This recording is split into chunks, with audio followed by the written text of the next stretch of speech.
Today is park day 2 of my consistency journey, and today I'm gonna be on my mommy duties until I clock into work.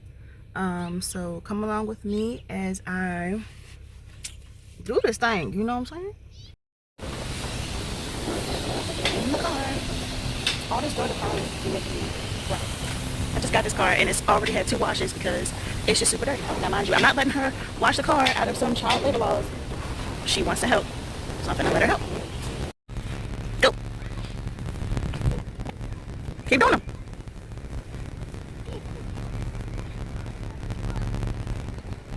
Good job. So we are out, and y'all, I just got McDonald's. I hate going to McDonald's, but I don't know why. I just went today because she's out of school early. Well, my receipt reflects something that I didn't order. Now, mind you, sometimes I let her order by herself because she's 8 years old now. She can articulate herself and she can be understood. She was so much understood that the person that was taking the order repeated back the order to her. When we get to the window to pay, I didn't realize the receipt was way off because I heard everything that he said, and I paid, and I was like, I don't know, that seemed it's a little bit high, but okay. Paid it, got to the window where I picked up my food. Then this man gave me 2 caramel frappes, no drink, and 2 nuggets and 2 fries. Now, if you get a meal, you automatically get a drink with it. I specifically said this. The girl wanted the orange Fantas, and she repeated it as well, and he repeated it back. And then I said I want an extra caramel frappe. He repeated that back. The lady at the window said, "No, honey, you paid for 2 caramel frappes." And I said, "Okay, so can I get the drink and get the frappes back?" And she's like, "No, I can't do that, but I'll give you an extra drink." I didn't order it. I clearly just said that it's not what I want. You're telling me that you can't give me something that's lesser that comes with the meal, and you can take back the more expensive drink, because the frappe is a separate item on the menu. If you take these back and give me the drinks, you're not getting anything less. You're not losing any money. You're taking back something. It just frustrated the heck out of me. Anyway, I'm whatever. It is what it is. So as we're riding here to the park, we're gonna have a good day. Being a mom sometimes comes with a lot of frustrations, but your children always remind you to be easy on yourself, to take things lightly. And she's in the back looking at her tablet, of course. I'm looking at my video. And she's looking at her videos. Mommy. Hold on, baby. She's looking at her videos, and she had mentioned about how many subscribers that she has and how many likes that she has and things like that. And I was like, yeah, you almost got 100. She got like 76 subscribers. She's been doing this, not consistently, but she's been posting some quality videos for a child her age, and I adore that passion that she has to do it. And I remember when she first got on YouTube or first started recording herself, she liked it. I don't record her unless she wants me to, or I don't post things unless she wants me to post them. So it's not that I'm like forcing her to do it, but she had the passion to do it. And tell them what you told me about posting. I said my dream was to be on YouTube, not to get how many likes. It's not about how many likes and how many views you are. It's about what your passion is. And my passion, all I said was, I want to be on YouTube. So her passion came true. She's on TV. She can pull up her tablet. She can pull up YouTube on TV and find herself on TV. She can pull up a phone, find herself on the phone. She can pull up her tablet, find herself on the tablet. It's never been about how many likes that she can get. It's always been about her interest in recording videos. Ooh. Story today is do things that make you happy, regardless if it makes anybody else happy or brings anybody else joy. As long as it's bringing you joy, then that's okay. I mean, within reason. Don't be out here doing nothing crazy and it affects people negatively. But if it's within, if it has a good moral behind it, or if it has good intentions behind it, by all means, make yourself happy. The world will change little by little with every smile that you provide. Amelia, tell them about what you said about having a good day. So this is what. So you know how people say, "Oh, have a good day." Like if you go to school and then you say, "Have a good day." Well, sometimes, like yesterday, I fell and I hit my head. Speak louder. water. Hard. And that wasn't a good day for me because I kept getting hurt. And then, so if a good day is when it's sunny outside, and when it's raining, it's good because it like gets flowers blooming and oxygen from the trees. And you might not have a good day because something happened to you, but the day is always good because, like, today it's sunny outside. I'm gonna go to the park. So far for me, it's a good day. I'm doing good. So maybe next time, instead of saying have a good day, you can say do good. You do good. I hope you do good. And that's on what? Period, Pooh. Period, Pooh. Scene change. She wants to show you guys her nails. I guess today's vlog is all about Amelia. She made these nails out of paper. And if you go to her channel, Amelia's Playhouse, you'll see the food that she made out of paper. Construction paper, regular paper, lime paper, and glue. She made a whole crumble cookie box along with cookies and a brownie out of paper. I ate it too. Yeah, the adventures of being a mom is getting to see her be creative. Put your seatbelt on, Miss Creativity. Let's create some safety over here. Put your seatbelt on. This vlog is going to be all over the place today. I'm going a couple of different places. As I said, I was going to be taking her to the next playground. And instead of going to the next playground, we just went to Trilith. If you're from Georgia, then you know. If you're not, you should know. But it's just a little play area outside of an indoor adult play park. I know, I see it, baby. And it's real nice out here. It's real calm to just come and sit with the, look at this big old ant right here. Don't kick it, but it didn't do nothing to you. Come to that. Stop. But this is a place you just come and relax with your family or with your children or with your friends or whatever, and just do stuff. Inside there's like a bar, there's a like games and stuff in there that you can play. Now unfortunately I don't have any friends to do that with, but if I ever get friends, I would love to come here and just chill and enjoy some time together. And then while you're in there, you can just let your kids be out here and let them do their own thing.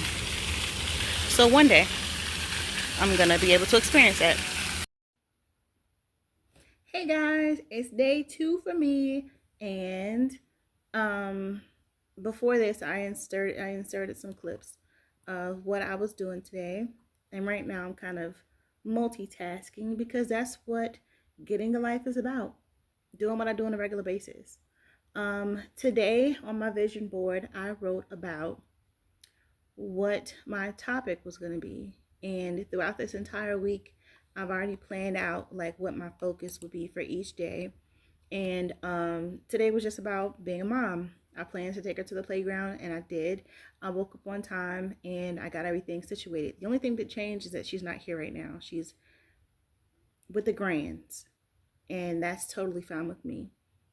As she had mentioned before, about like having a good day, children really do surprise you. Well, they surprise me. And her intelligence is like, she's really in tune with emotions. She's in tune with being empathetic, but not like allowing it to overtake her emotions. She doesn't let it like consume her. So with her being able to articulate like having a good day even if you're in a bad moment really showed me like being a single mom isn't as bad as people may seem to paint that picture out to be. From the outside looking in, being a single mom, like I understand a lot of people a struggle because it's like a one parent household and the child is growing up without the presence of a male figure or a male woman in their home. And yes, that um is really difficult for them to go through. But today I was reflecting and I realized like she doesn't lack anything. She is very aware of what love is. She never lacked um, receiving any of that in her 8 years of living. So I don't have anything to worry about. Will she care who her dad is? She knows who her dad is, but that's a story time for another day. I kind of touched on it a few videos back about the homeless guy, and if you want to revisit that, you can, just to paint a picture of the person that he was. But I feel like I've done a good job at raising her throughout this lifetime that she's experienced. And a part of that is what I credit my free time and my desire to be a mom and my desire to love and my passion for my purpose, which is being a mom, to, I owe God a lot of thank yous for giving her me as a daughter, giving me her as a daughter. Sorry. Um, so that's what I want to talk about today. My purpose in my motherhood. Um, a lot of people that I encounter, friends, family, associates, and when I say friends, I mean like distant people that consider themselves friends but aren't really friends. And when I say family, I mean like relatives, but really, what is family? Um, a lot of people say like you shouldn't center your life around your child, but I feel like I have sort of centered myself around my child, or I've at least included her in a lot of things that make it seem like she is the only thing that I've got in this world. And while it could present itself as like codependency, whereas when somebody passes away or circumstances change and I don't have her in the capacity that I have now, or we don't have each other in the capacity that we have now, it might be like extremely detrimental to me. Credit now pause for a minute. I was advised of that information from a person who um, has a lot of free time away from their children by choice and just by the desire to be openly available. And they also have like a big community that allows them the time to, uh, I guess, share the child with other people. I don't have that luxury. Now, mind you, if I did have that luxury, I still wouldn't do it. I would still devote a lot of time to my daughter. But I feel like I do that because I love being a mom and I love taking her places where she can enjoy it. Now, does it get a little bit lonely? For sure. It definitely does. But I know that I'm not going to just go and introduce her to anybody just for the purpose of having someone, or open myself up just for the purpose of having a partner. I would rather hold off and explore all of me within my motherhood before I um, recklessly engage with other people just for the sake of it. Now, will I converse with other folks? For sure, and I'll hang out with other people, but I'll never feel like I have to have someone in my life without like careful consideration of who they are and like detailed, I don't know, like just detailed questions and discovery of who they are during my time of getting to know them. When people say being a mom who is heavily invested in their child and is sort of kind of like a helicopter mom, I guess is what it's called, it shows and displays to the public that you have trust issues or you're like very fearful, or it might show that I have like an anxious attachment style when it comes to love. And that might be true in some situations, but like as a mom, I feel I can't control how much I love my daughter. I get irritated at times, for sure. I wish were different. I wish things were more stable and I had more free time. But with the time that I have, I'm not going to take it for granted and say, just, push her off to be somewhere else just so I can have peace. I mean, she's with my parents right now, but that's because I know how to juggle me spending time with her and her spending time with other people and like receiving love and within her village.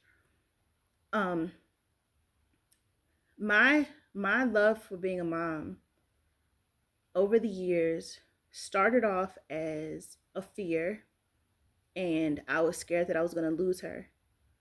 Um, when I was pregnant, a lot of things happened, and disclaimer, I'm gonna get in detail about who I am because this is the year of me. This is the month of me getting life. So I'm gonna figure out what my life is about, and I'm just gonna lay it out there. Like I said, I'm gonna just throw it up there and see if it stick, and find my community. When I was pregnant with her, I had a really rough pregnancy with the father, and I don't even want to call him the father because he doesn't even. Anyway, I had a really rough pregnancy with her. I was not able to have peace. I was not able to enjoy it. I wasn't able to celebrate with family because it was like I was being threatened all the time, either to keep her or to just not be pregnant anymore. And then after she was born, well, when she was born, when I was in the hospital, I had to have her in secret. I was in the hospital under an alias name because there was threats that I wasn't going to make it at the hospital alive. Um, so I had to have special security at the hospital, and it could only be like a certain amount of people. And this was before COVID even existed, so it wasn't because of the protocols for that. I was being threatened to make sure there's access at all times to me and things like that.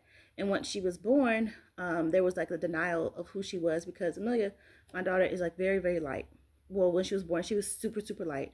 And children change, but the person who I had her with, is completely opposite of that. He's probably like as dark as this blanket. And if you look at me, I'm not like too dark skinned, but she really resembles me. And if you've seen my pictures on other platforms or even her, you know that she is like a spitting image of me. So there was a denial for some months. And then when I tried to be, when I tried to coexist and just have a little bit of grace and forgiveness, hoping that things would change, things got worse.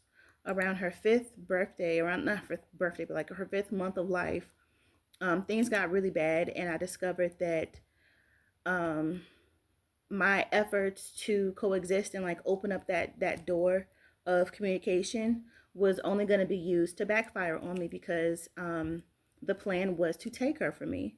I was told to quit my job because at the time, I want to call him her. I don't even want to call her dad. Call him her dad or father. I don't even want to say that. If you know what to call a person who doesn't really exist in life, but they are part of their blood, what do you call that person? Um, I don't care if it's disrespectful or not. There's no respect for this person. Um, but around her fifth month of life, things got really physical, and he was. I was told that he was threatening to take her, and at that point, my motherly instincts kicked in. I'm like, forget this. I tried. I don't want to try anymore. I'm just gonna go and just be about my business, and then just hide for a while. So upon me trying to leave, um, a fight breaks out, and I'm trying to take her from him because I'm ready to leave, and he, basically is trying to kidnap her. He starts to restrain me, steals my phone from calling the police, and beats me up.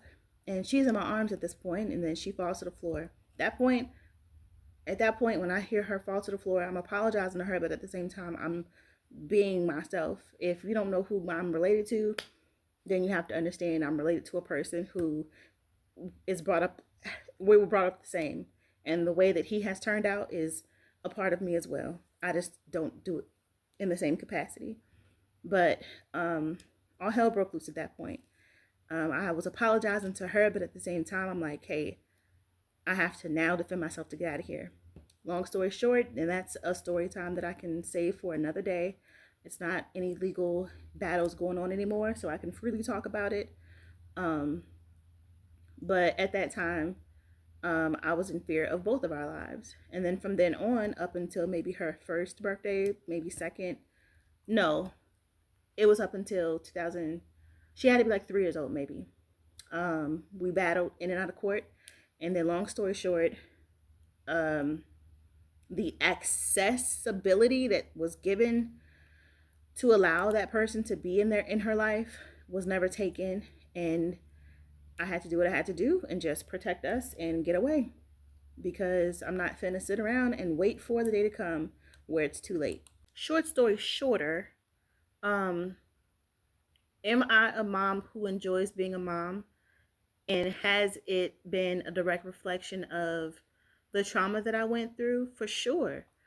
But I feel that sometimes you have to go through things in order to see what the actual lesson is. And the blessing in it is that my trauma has been experienced in order for her to not ever have to experience it. She's seen everything that I've been through because she had to be there with this person at the times that she was there with him. Will she remember it? No. But I thankfully thought ahead. I created an account for her. I've created an email for her, and I've deposited a lot of different information, a lot of documents and photos and videos and text messages and stuff. So that way when she gets older and has questions and feels like she just needs some answers, all the answers will be there time stamped. So she'll know it's not something that I'm just speaking of out of bitterness or speaking of just to badmouth who he is in her life. And I feel like that's a smart choice. I don't pre-expose her to anything or any information. I don't badmouth anybody. Although I very much could, because even to this day, there's still, negativity that's spewed. But I don't allow her to experience it because I know what it feels like. And although being a child who is only exposed to their mother might make her different, and it might make her feel like she's different from other children who come from a two-parent household, I can guarantee that she'll never know what the lack of love feels like. And my purpose on this day, I feel like, is that being a mom is my first job, my first priority. I may have limited me time, but her life matters because, I've lived my life. And I'm not going to say her life matters more than mine, but she matters. She has a lot more to look forward to than I do. She has more years ahead of her than I do. And I owe it to her to protect her and to give her the life that I feel she deserves. So I devote a lot of time into that, but I'm going to start changing it a little bit and pulling back, because even if I did pull back, she's still not going to lack the understanding of what love is. I'm just going to give her a little bit more of me. And yes, I understand, healing yourself first is filling up your cup and allowing more to be poured into her. So that's what I'm doing. But I'm just doing it more strategically. And I think I'm going to like this. Play-Doh. Fun times of being a mom. And fidgets. A little perk here of being a mom. Fidgets are pretty cool. So that's today's story. That's today's lesson for me. This is today's video. I noted it, wrote it on a vision board, made it plain, got it done. Tomorrow, I forgot what I'm going to be doing, but it's already written down and it's already planned out. So, day 2 down, 28 more days to go of this consistency. We'll see how I get her done. And if I don't get her done, then call me boo-boo, because I'll be a fool. Only person stopping me from greatness is me. I'm a great mom, and today I realized that, and I realize it often. Yesterday I realized that there's always the opportunity to begin, and there's either one day or day one. And yesterday was day one, because I've always been thinking of one day. But yesterday was day one. Today is day 2. If you want to follow me on my journey and make sure that I'm being held accountable, please comment. I would love to connect beyond just you viewing me. You can follow my TikTok at Jazzy So Sweet on TikTok. And I think it's the same thing on Instagram, Jazzy So Sweet. But I'm following my purpose, looking for my direct passion beyond being a mother. But I won't forget being a mother, because that's important. So my break is over. I'm finna get back to watching Black Lightning on Netflix and working. So thanks for watching my day 2 video of me getting a life, because apparently I don't have one. Bye. Thanks for watching.